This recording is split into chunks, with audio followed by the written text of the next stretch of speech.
Hello everybody and welcome back. This is week 3, the third and final challenge of the Cozy Christmas collaboration that I'm doing with Natalie from LineDotArrow. As with all of the challenges, there are some freebies. So I'm going to show you those first and then I'll explain what the challenge is. As usual, all links will be down below if you want to have a look at and purchase the paid kits. There are two. The main kit that I have is 19 pages. There is an add-on kit as well that's 14 pages. Natalie also has her main kit and an add-on kit. Links will be down below if you want to check those out. Also, if you check out the playlist, which is hashtag Cozy Christmas, you'll have all of the different challenge videos there and you'll be able to see all of the freebies that are available under each of those videos as well. So let's have a look at this week's freebies. So as usual, because there are 4 other Facebook groups that are hosting the challenges and supporting us, we have exclusive freebies just for these Facebook groups. So this first one is for Two Sisters Jam. So if you go on over to the Two Sisters Jam Facebook group, this will be the freebie for this week. So we've got some lovely bits and pieces that can be put into a journal. So we've got some kind of journaling card style elements at the top, and then 25. I thought this might look quite nice on a front cover maybe, and then we've got a smaller version here. So that's from the Two Sisters Jam Facebook group. This next one is for Haystack's Crafty Corner. So again, exclusive only to that Facebook group. Very similar in that we've got some different journaling card elements, but then we've got some little fussy cut bits as well. So we've got a couple of tabs up there and some tickets. So that's the Haystack Crafty Corner Facebook group.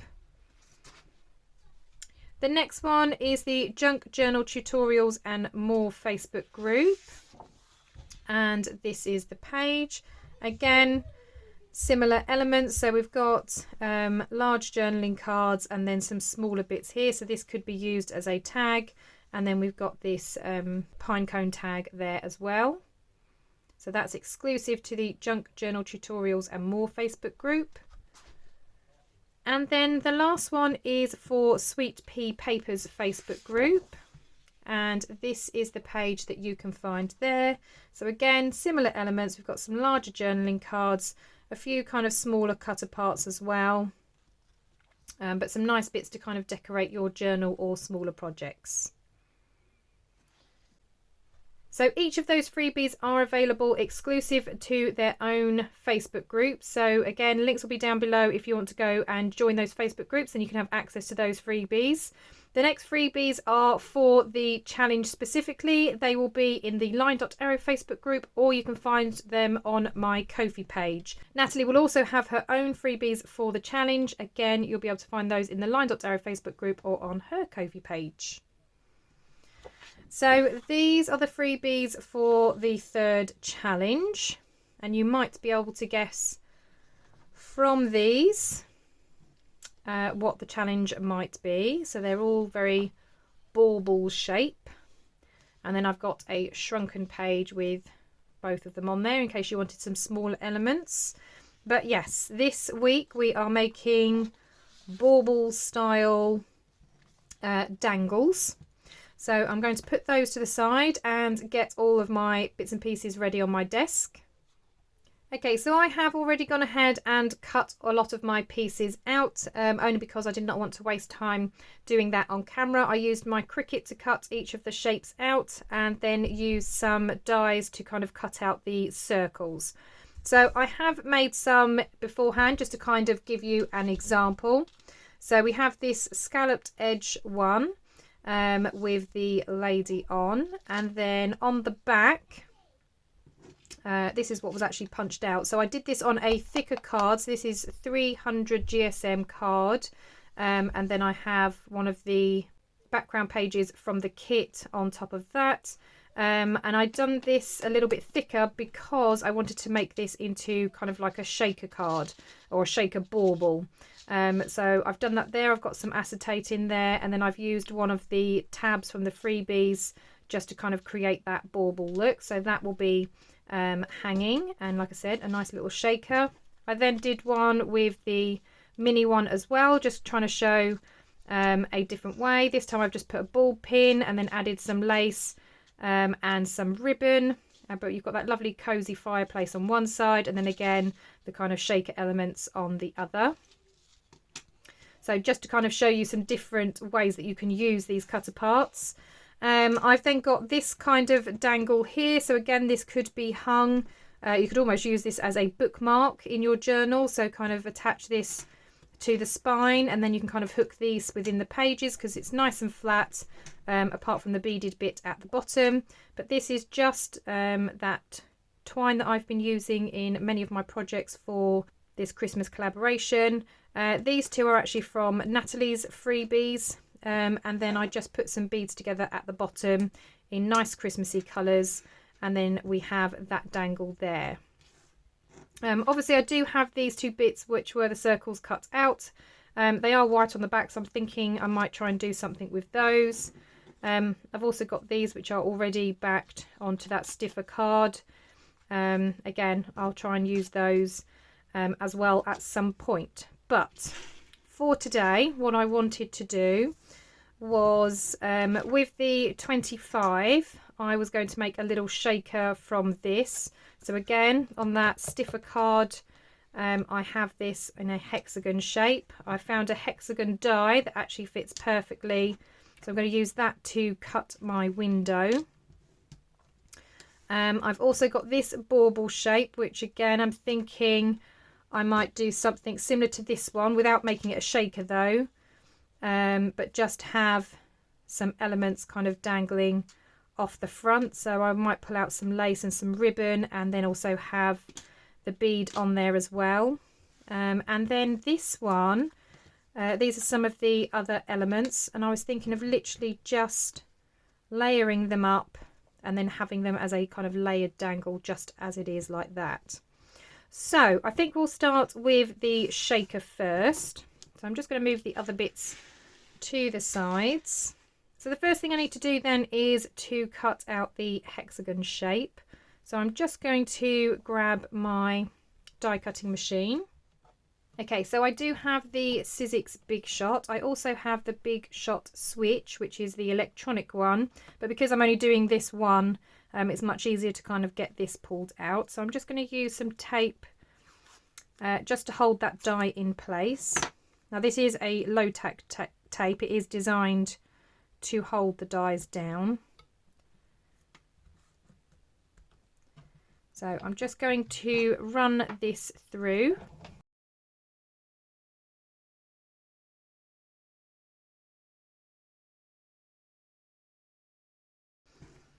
Okay, so there's my die cut shape. So again, I'm going to keep this hexagon. It might come in handy later, but we've now got this obviously to create our window.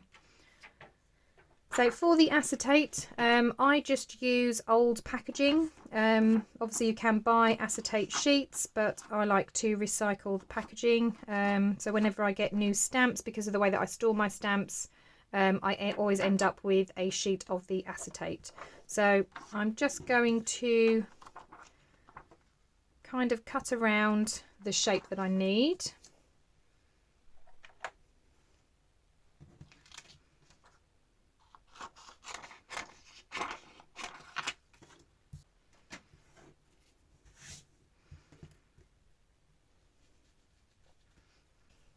Okay, then with a thin double-sided tape, I'm just going to run that along the frame.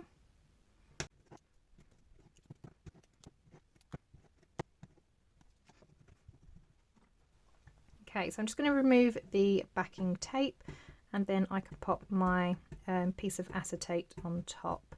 Now I do find it easier to use this weeding tool just to pick off the backing.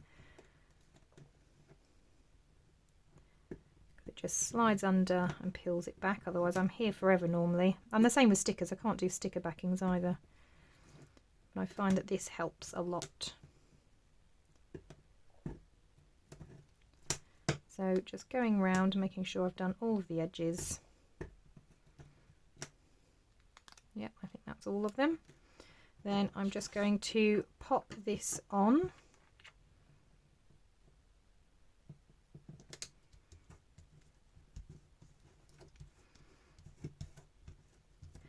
I'm just going to really burnish it, make sure that that double-sided tape sticks. Then I'm just going to take my scissors again, and I'm just going to cut around my shape.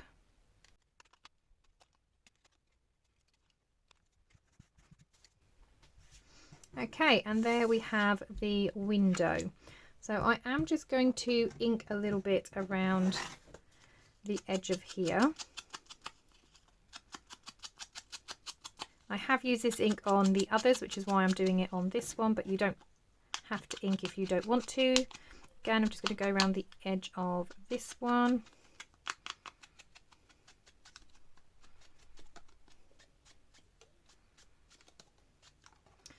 Okay.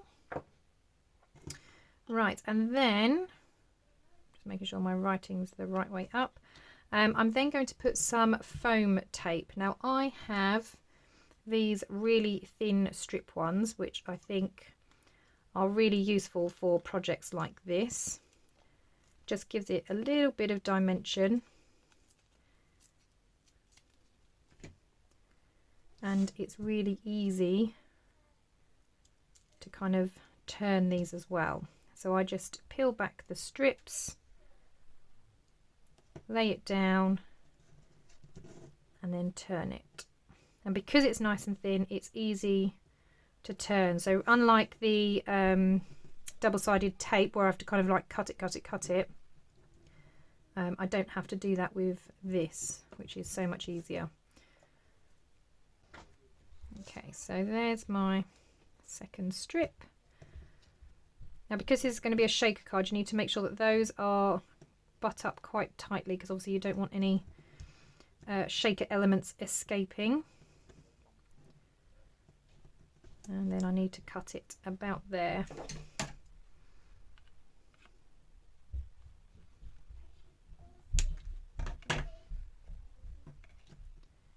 Okay, and again I'm just going to push it up against that one just so there's no gaps. Right, I'm just going to pull the release paper off. And because it's one long strip, it's much easier than doing the double-sided tape. Again, just checking which way up the writing goes. I think it's that way. And then on the back of here, now you can of course stamp or do something on the back. I'm not, because I don't mind the white. I've got a couple of boxes with different shaker elements in. So this one's kind of like stars and sort of white and clear elements. So I'm going to use some of this.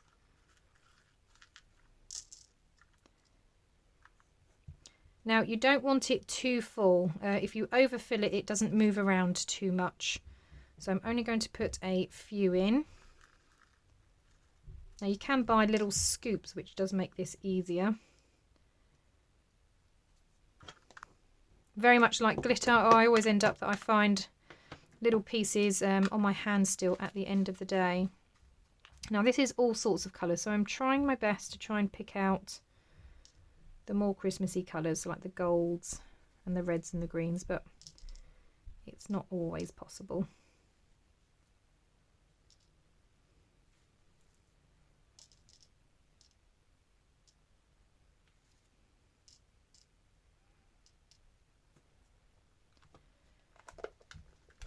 Okay, so we've got those, and I'm going to try and push them more in the middle. And then this is going to go on this side, on the top. So just trying to line it up, give it a little push down, and then we have our shaker element. Okay.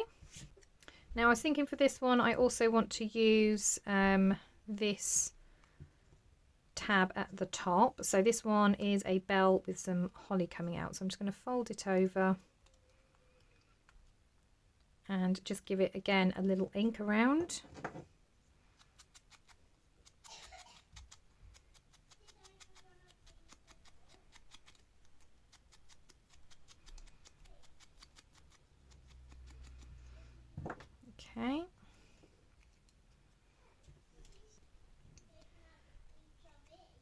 and then give it a little glue.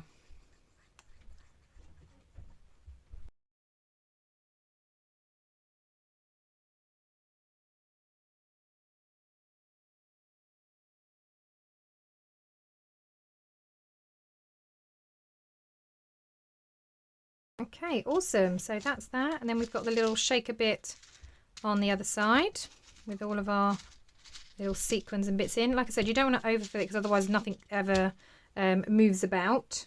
So what we need to do now is add that eyelet in at the top. So I'm going to add a red one in this. So I'm just going to punch the hole.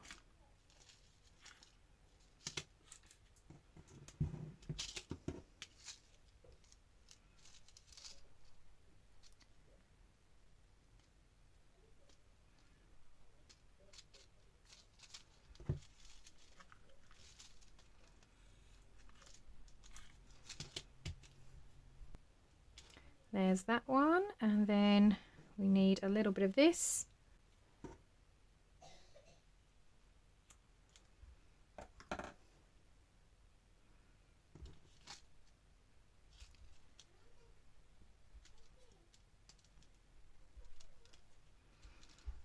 There we go.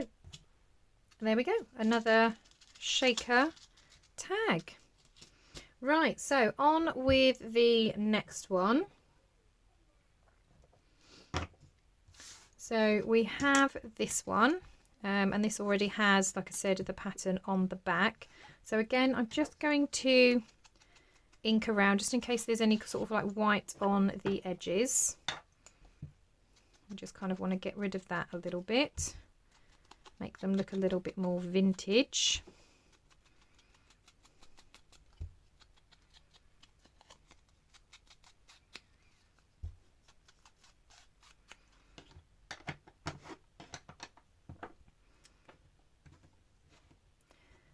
And then, as I said, I've already made this bead, so I've got this long thin one which I thought looked a little bit icicle like, and then Christmassy colours as well.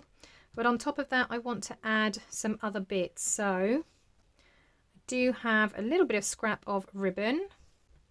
I have some of this beautiful lace which I think would look quite nice as well. Because it's nice and sheer, it adds something, but we can still kind of see what's going on behind. So I think I'm going to use some of that. I think I'll cut it just above where those flowers are.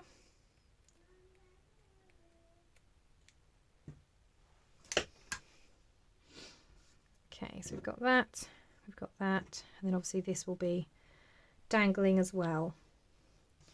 So I'm going to start by just punching a hole up at the top.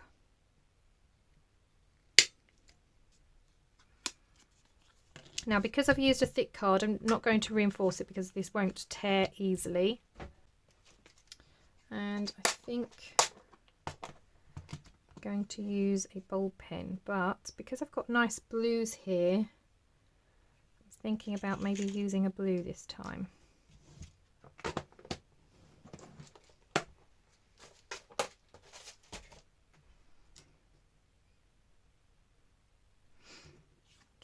So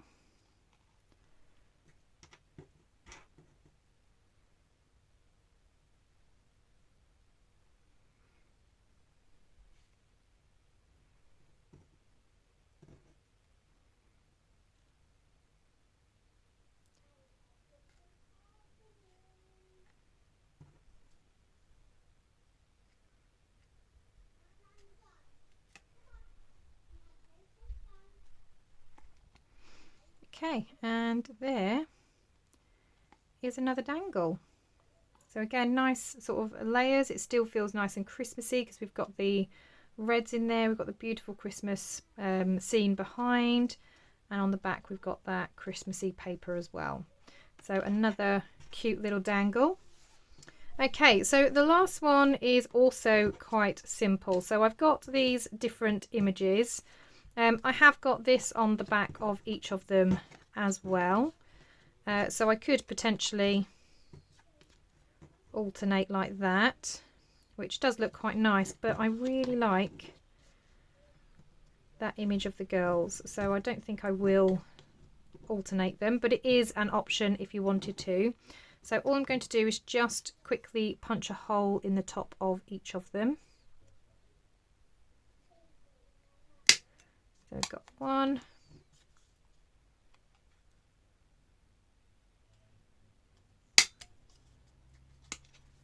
2,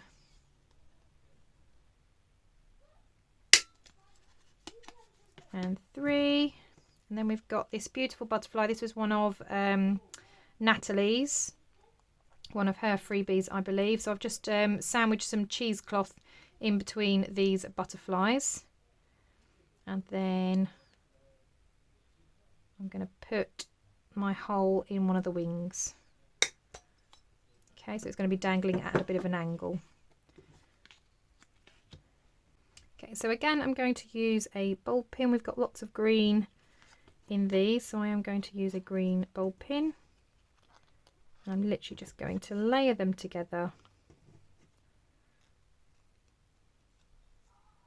like that. And we have another cute little dangle. Okay, so they're all my different examples of dangles. You can really experiment and play around with these. So I've got 3 shaker style dangles there, which could be tied at the top, and then you can actually hang those on your tree, so they don't have to be added to a journal or anything. This, as I said, would make a really good kind of bookmark or page marker in your journal. So if you just hook that to the spine, and then you can use this to kind of mark your page where you are. And then we've got a couple here that are just nice and simple. These could be, again, hooked onto a page, or they could be made, again, with a bit of string at the top, and you can have these from your tree as well. So it's just sort of layering up those different elements to create a really attractive bauble. Well, that's it for the 3rd challenge. I hope you've got lots of ideas here. Remember, Nathalie's also got her challenge video out today as well. I will link hers down below so you can go and see what she's been up to. Again, a reminder to post in all of the Facebook groups using the hashtag #CozyChristmasCollab. Each of the Facebook groups will be doing a prize drawing. So if you post, even if it's the same pictures, but if you post in every single Facebook group that is taking part in this collab, and they will all be listed down below, then you have a greater chance of winning. As I said, this is the last challenge, so this will run for this week. Then we'll give you a few days to do some catching up. So if you've missed one of the challenges or want to go back and do those, you can. You'll have an opportunity. And then we'll do the prize drawing just before Christmas. And as I say, there'll be a prize drawing in each of the groups. But in the LineDotArrow group, there'll be 2 drawings because Nathalie will be doing one and I will be doing one from that group. Thank you very much for joining me again today. I've had such fun playing around with these freebies. And I can't wait to see you all in the next crafty video. Thank you very much now. Bye bye.